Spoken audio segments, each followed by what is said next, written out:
بسم اللہ الرحمن الرحیم وَإِذَا مَرِضْتُ فَهُوَ يَشْفِينِ۔ کیا آپ رشتے کے بارے میں پریشان ہیں یا آپ کا رشتہ کہیں بھی نہیں ہو رہا؟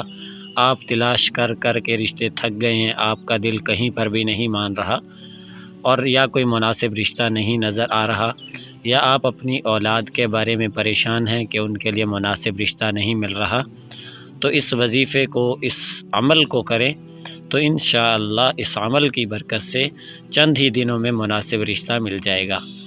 تو آپ نے عمل کیا کرنا ہے؟ سبحان الذی خلق الازواج کلھا مما تنبت الارض ومن انفسہم ومما لا یعلمون، اس آیت مبارکہ کو روزانہ عشاء کی نماز کے بعد 41 مرتبہ پڑھنا ہے۔